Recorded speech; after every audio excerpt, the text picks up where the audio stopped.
سال نو کے آمد پر بڑی امیدیں ہوتی ہیں، اور معاشی حالات ہوں یا ذاتی حالات ہوں یا شہر کے حالات ہوں، امن و امان سے متعلق صورتحال ہو، تو آپ پر امید ہوتے ہیں کہ شاید نئے سال میں میریکلسلی کچھ چینج ہو جائے گا، معجزاتی طور پر آپ کو سب کچھ بہتر نظر آنے لگے گا، لیکن ایسا نہیں ہوتا۔ چیزیں اسی طریقے سے چلتی چلی جاتی ہیں اور اس کے اندر بتدریج اضافہ ہوتا ہے۔ مہنگائی بتدریج بڑھ رہی ہے، اس کے ساتھ ساتھ آپ دیکھ لیں کہ امن و امان کی صورتحال وہ مختوش ہوتی چلی جا رہی ہے، اور لوگوں کا خاص طور پر جرائم پیشہ عناصر کا اب جو ٹرسٹ لیول ہے، یعنی کہ ان کا کانفیڈنس بلکہ لیول جو ہے، ٹرسٹ لیول جو قانون نافذ کرنے والے اداروں پر اس اعتبار سے کہ انہوں نے کچھ نہیں کرنا اور ہم جو مرضی کر سکتے ہیں، اور کانفیڈنس اسی وجہ سے ان کو بوسٹ مل رہا ہے۔ رواں سال کے 10 دن بہت خونی رہے ہیں۔ 10 جنوری تک کے جو اعداد و شمار ہیں اس میں آپ دیکھ لیں کہ 4 شہری اپنی زندگی کی بازی ہار چکے ہیں ان خونی ڈکیتوں کے ہاتھوں۔ پھر اس کے ساتھ ساتھ پولیس اور جو سندھ حکومت کی ہم دیکھ رہے ہیں باضابطہ طور پر، کیونکہ عوام کی جان و مال کا تحفظ حکومت کی ذمہ داری ہے، جب ان کی نااہلی سامنے آتی ہے تو اس میں پھر پہلے 1-2 لوگ مل کے کام کرتے تھے، پھر تتر بتر ہو جاتے تھے، اب گینگز کام کر رہے ہیں، اب جتھے سرگرم ہو گئے ہیں۔ پہلے چھوٹی چھوٹی پسٹلز ہمیں نظر آتی تھیں، اب ہمیں کلاشنکوو یا اس طرح کے بڑے ہتھیار نظر آتے ہیں۔ تو اس پر ایک رپورٹ ہم نے تیار کی ہے، پہلے آپ کو وہ دکھاتے ہیں، پھر مزید بات کریں گے۔ جی، آپ نے رپورٹ ملاحظہ کر لی، دس از ویری الارمنگ۔ آپ یہ دیکھیں کہ میں ایک کراچی کا شہری ہونے کے ناطے، because I was born and raised here, تو ایک مینٹیلٹی یہاں پر سمجھتا ہوں۔ پہلے یہ ہوتا تھا کہ ہم اگر گلی محلے میں جہاں پر چند افراد گھوم پھر رہے ہیں، یا کسی ایسی جگہ چائے کے ہوٹل پہ بھی جانا ہوتا تھا، تو ہم ایسی جگہ ڈھونڈتے تھے کہ جہاں پر چند لوگ بیٹھے ہوں، اور ہمیں یہ ہوتا تھا کہ یار 2 لوگ آئیں گے زیادہ سے زیادہ، تو وہ اکیلے تنہا کسی کو دیکھ کے واردات کر کے رفو چکر ہو جائیں گے۔ اب یہ جو میں وارداتیں دیکھ رہا ہوں، اس میں سلسلہ یہ ہے، کیونکہ کراچی میں یہ وارداتیں 2007 سے یا اس سے پہلے سے لے کے اب تک کوئی تھمی نہیں ہے، یہ ان پہ یہ چلتا ہی رہا سلسلہ، لیکن اب اس میں نیکسٹ گیئر انہوں نے لگا دیا۔ اب نیکسٹ گیئر کیا ہے کہ اس کے اندر وہ جتھے کے جتھے آ کے، یعنی کہ بھلے وہاں پر 50 لوگ بیٹھے ہوں، انہیں کسی کا ڈر نہیں ہوتا، 2-3 لوگ کور کرتے ہیں، باقی جو ہے وہ تھیلے میں آرام سے چیزیں جمع کرتے ہیں اور رفو چکر ہو جاتے ہیں۔ تو یہ کیا آخر یہ نئی پالیسی کیا ہے؟ اتنا ہتھیار کہاں سے آ رہے ہیں؟ اس پہ ذرا نذیر شاہ سے بات کر لیتے ہیں۔ نذیر، آپ جرائم کے تمام تر معاملات پر نظر بھی رکھتے ہیں، اور آپ بھی ظاہر ہے کہ ٹرینڈ دیکھتے ہوں گے، یہ سوچتے ہوں گے کہ یار پہلے تو ایسا نہیں ہوتا تھا۔ بھائی میں نے تو اپنے تجربہ بھی شیئر کیا،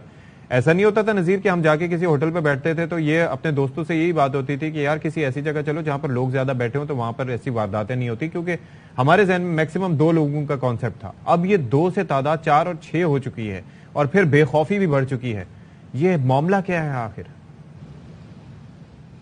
بالکل، دیکھیں اشفاق، یہ 6 بھی نہیں بلکہ یہ درجن سے زائد تک بھی یہ تعداد بڑھ چکی ہے۔ کراچی میں آپ نہ سڑک پر محفوظ ہیں، نہ دکان میں، نہ گھر میں، نہ چھت پہ، کوئی ایسی جگہ نہیں ہے جہاں پر آپ خود کو محفوظ تصور کریں۔ جس طرح یہ ریسٹورینٹ ہو گیا، یا جس طرح چائے خانہ ٹائپ ہوتا ہے، یا ہوٹلز ہوتے ہیں سڑک کے، کسی بھی جگہ پر اچانک سے ملزمان آتے ہیں، واردات کر جاتے ہیں، اور ان کی تعداد 1 سے لے کر 12 سے زائد بھی ہو سکتی ہے۔ ایک تنہا ڈاکو کو ہم نے بڑی سڑک پر ڈکیتی مارتے بھی دیکھا ہے، تو اسی طرح 10 ڈاکوؤں کو ہم نے لوٹ مار کرتے دیکھا ہے۔ یہ نئی حکمت عملی ہمارے سامنے آئی ہے، کیونکہ اس سے قبل اتنی بڑی تعداد میں ملزمان نہیں ہوتے تھے، یا تو 2 ہوتے تھے یا 4 ہوتے تھے، تاکہ ان کو واردات کے بعد بھاگنے میں تو آسانی ہو، لیکن جو انہوں نے چھینا جھپٹی کی ہے اس میں آپس میں ان کو بانٹنے میں بھی آسانی ہو، اور ہر ایک کے حصے میں زیادہ سے زیادہ ہے۔ لیکن اب ایسا لگتا ہے کہ جرائم پیشہ عناصر نے بھی اپنی حکمت عملی تبدیل کی ہے۔ انہوں نے بولا ہے کہ بھلے جتنے ہاتھ میں آئے، لیکن جتنے زیادہ لوگ ہوں گے اتنا زیادہ خوف پھیلے گا، اتنے زیادہ آسانی سے لوگ جو اپنا مال ہوگا وہ ان کے حوالے کریں گے۔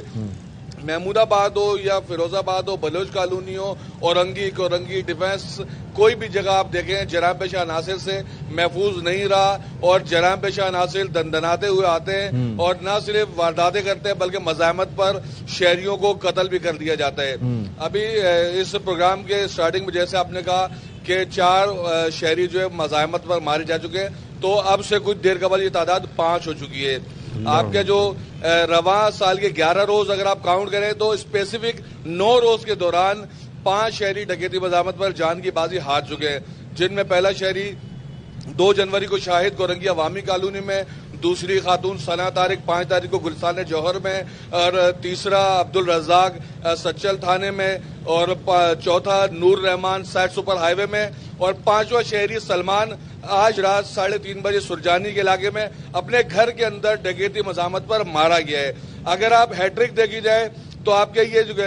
آج کا دن، کل کا اور اس سے پہلے کا تینوں دن ایک قتل ہوا ہے۔ تو 5 شہری ڈکیتی مزاحمت پر اب تک یہ مارے جا چکے ہیں، کوئی پوچھنے والا نہیں ہے۔ سرجانی تھانہ اس وقت تک بھی نہیں پہنچتا جب تک ڈاکو قتل کرنے کے بعد اندر لوٹ مار کر رہے ہوتے ہیں، فائرنگ کی آوازیں بھی آتی ہیں، بعد میں کرائم سین یونٹ آتا ہے اور اپنا کام کر کے ایک چیز مجھے یہ بتائیں، اس کے اندر دیکھیں ابھی کچھ عرصہ پہلے ہم نے بات کی تھی، ویسے تو وہ یونٹ اب مکمل طور پر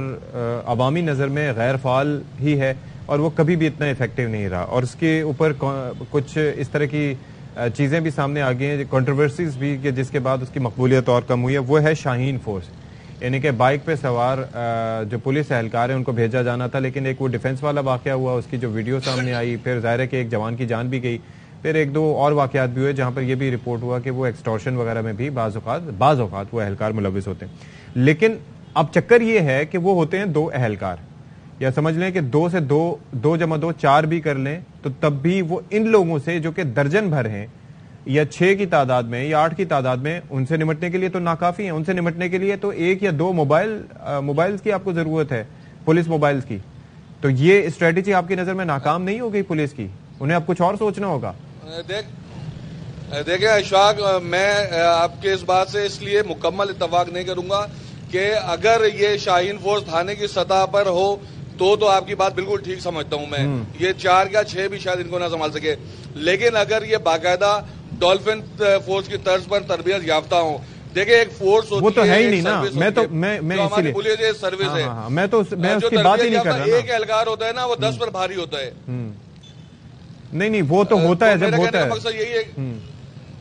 دیکھیں میری بات سنیں، ہم نذیر شاہ بات کریں کراچی کی، ہم سندھ پولیس کی بات کریں، میں ڈولفن فورس کو بھی جانتا ہوں، پیرو کو بھی جانتا ہوں، وہاں کے ٹریننگ کا لیول کیا ہے، کس طرح سے وہ چیز کرتے ہیں، ان کے پاس گیجٹس کیا ہیں، کس طرح سے پروٹیکشن ہے، وہ that is a different ball game. میں اس وقت جو ایگزسٹنگ ہمارا سیٹ اپ ہے اس کی بات کر رہا ہوں، اس کے اندر آر دے گڈ انف؟ دیکھیں میں آپ کو ایک چیز صرف اتنا بتا دوں کہ جو بالا افسران یا حکام ہوتے ہیں وہ ایک نیک نیتی کے ساتھ ایک فورس بناتے ہیں، ان کی نظر میں یہی ہوتا ہے کہ ہم ایک فورس کو الگ سے بنا رہے ہیں تو یہ شہریوں کی جان و مال کے تحفظ کے لیے کام آئے گی، لیکن ہماری بدقسمتی یہ کہ وہ پولیس اہلکار بھی سڑک پر گھومتے روایتی اہلکاروں کی طرح ہو جاتے ہیں، اور آپ کہہ رہے ہیں کہ آر دے انف، تو وہ انف ہو سکتے ہیں اگر وہ واقعی میں اپنا کردار بھرپور طریقے سے ادا کریں، نہ کہ وہ لوگوں کو روک کر سڑک پر چیک کریں کہ کس گاڑی میں لڑکی بیٹھی ہے یا کون کہاں گھومنے جا رہے ہیں۔ اپنے ٹریک پہ چلتے چلتے اگر وہ سیدھا جائے تو کامیاب ہو سکتے ہیں، ٹریک سے ہٹیں گے تو یہی ہوگا۔ بہت شکریہ آپ کا نذیر شاہ ہمارے ساتھ موجود تھے، اور ظاہر ہے کہ اس پر اب ہم مزید بات کر لیتے ہیں کہ دیکھیں کرمنلز پکڑے بھی جاتے ہیں اور پھر اس کے بعد وہ چھوٹ بھی جاتے ہیں، اور پھر کمزور چالان کی وجہ سے انہیں سزائیں بھی نہیں ہوتی، تو پھر کیسے یہ معاملات چلیں گے؟ اور دیکھیں کیپیسٹی، نیک نیتی نذیر شاہ نے کہا، I do agree with it کہ وہ بناتے ہیں، لیکن بھائی اس کے اندر انویسٹمنٹ کی بھی ضرورت ہوتی ہے، ان کو اسی طرح سے قابل تو کرو،